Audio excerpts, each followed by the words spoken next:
the love of my life. But it's the Why, same thing. why can't I find what isn't here? Yeah. Why doesn't what's missing come to me? I want that missing thing to come. I want that missing thing to come. I want that missing thing to come. That missing thing is coming. Missing, missing, missing, missing, missing, missing, missing, missing, missing, missing, missing, missing, missing, missing, missing, missing, missing, missing, missing, been missing, been missing, been missing. Don't like it one bit that it's missing. Missing, been missing for such a long time. Missing, missing, missing, missing, missing. One guy came, but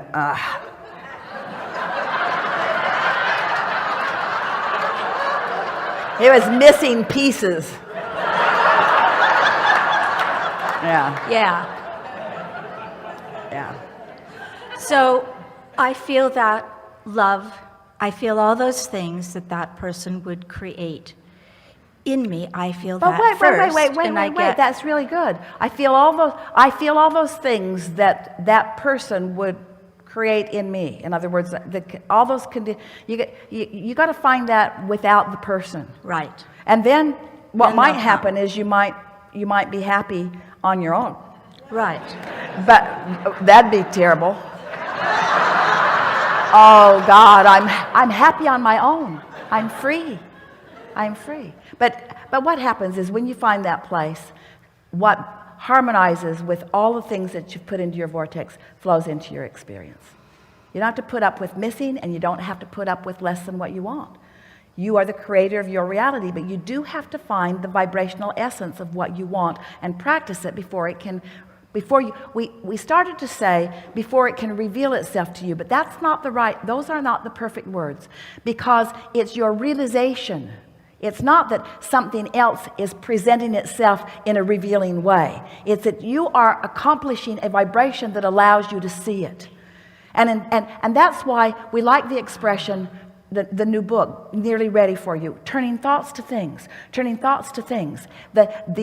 reason that those words are so perfect is that there's been a long time misunderstanding of how we get to this reality.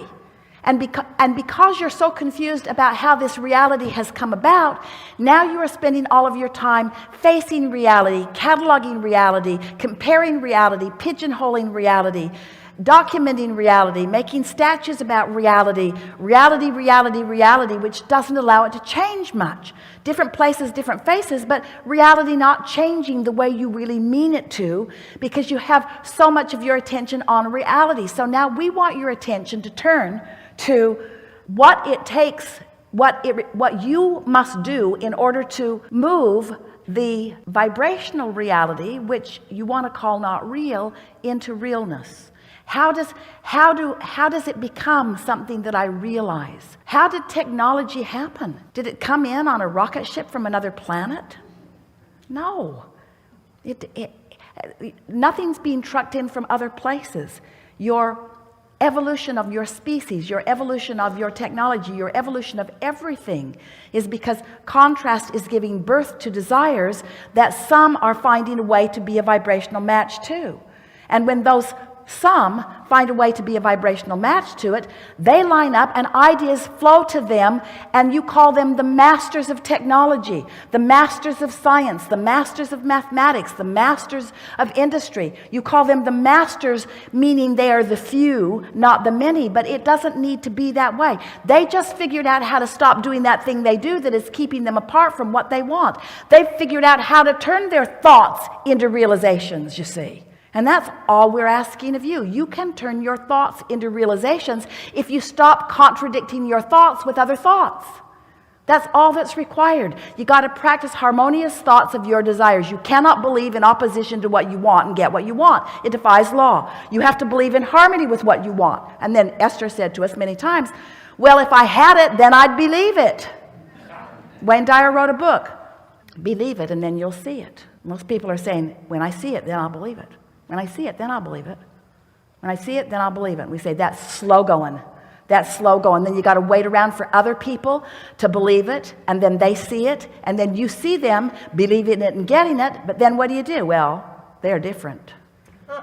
They had some advantage that I don't have.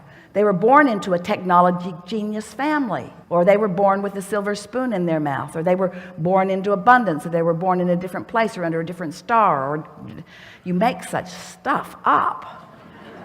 All that happened is they found some way to stop contradicting their own desire. And the only way that we can show you how to stop contradicting your own desire is by caring so much about the way you feel that you're willing to give up the contradictions for feeling good. And when you're willing to do that, then you're off and running, you see. There's nothing that you cannot be or do or have.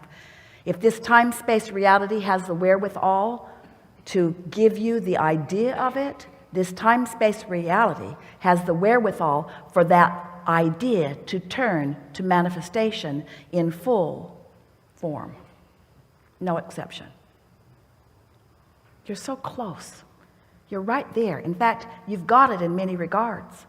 So many things about your life are so wonderful because what you want and what you believe are right there in the same place. But some of what you want, here it is. Here's what's been tripping you up. You were born in to so much of what you want that all you had to do was observe it to keep it going. Rest with that for a minute. Food in abundance, technology already happening for you, for most of you, water running. So much that you want, you were born into, and all you had to do was observe it. And then you trained yourself to believe that you have to run around and observe in order to experience. That's how it kind of got off balance for you. But use your logic now. If you observe what is and only what is, can you create beyond what is? So life causes you to want beyond what is. You want more money than you've got, and you want more clarity than you've got. You want more vitality than you often have. You want better relationships. You want beyond what you've got. You do all the time, don't you? Don't you? Don't you? Don't you? Don't you?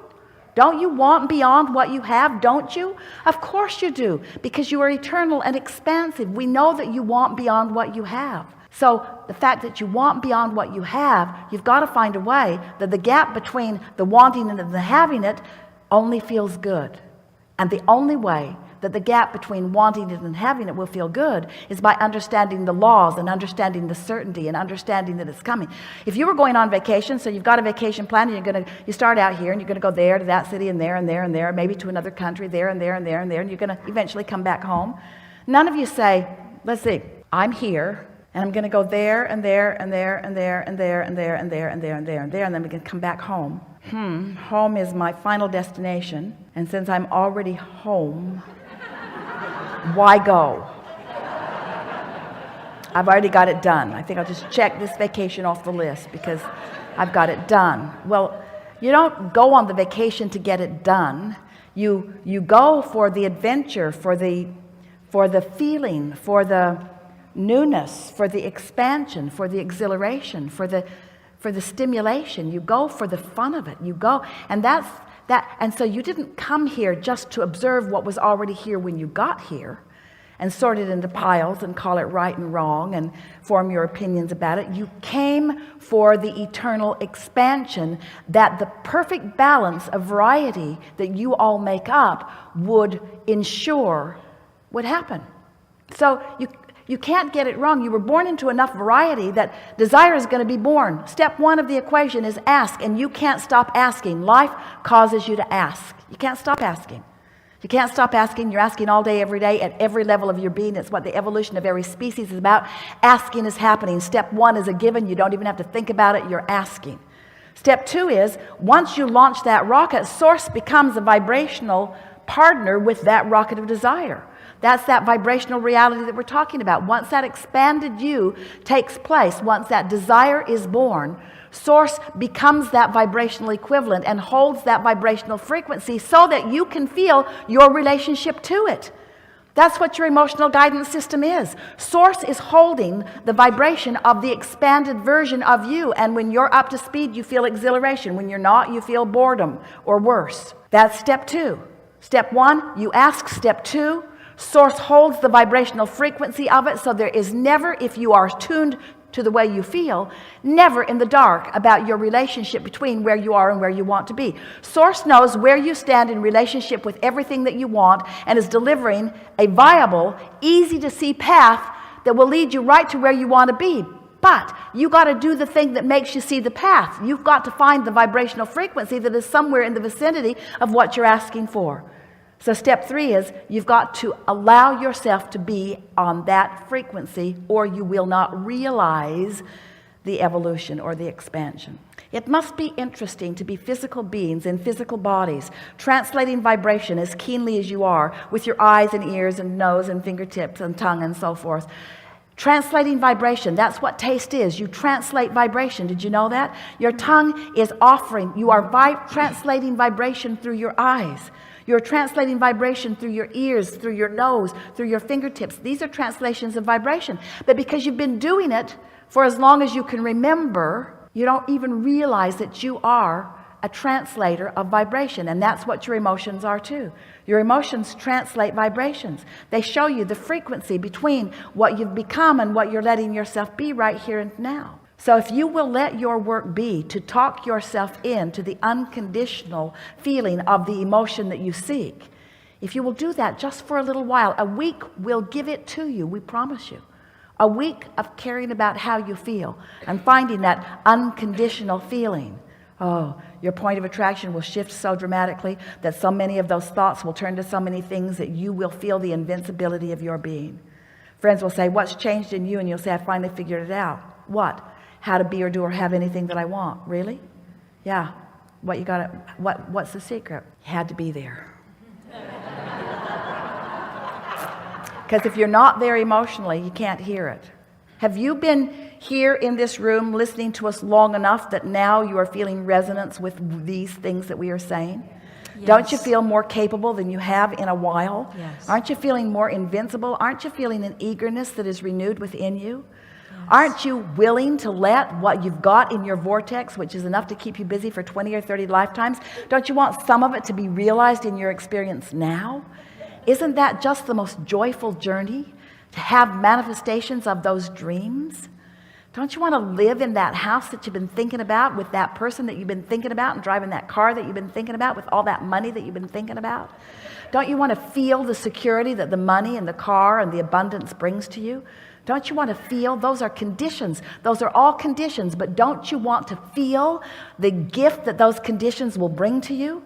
Don't you just love the beauty of a well-manicured space? Don't you just love the wonderful nature of people working together to make something lovely and work?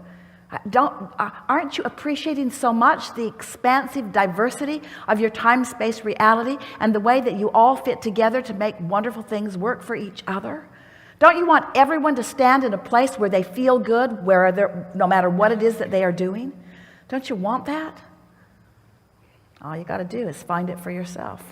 Find it for yourself and then watch what happens. People will flock to you. They'll say, what are you doing? What are you doing? How is it that I barely hear you speak of something, and before I know it, you're living it. It's in your experience. What do you know that I don't know?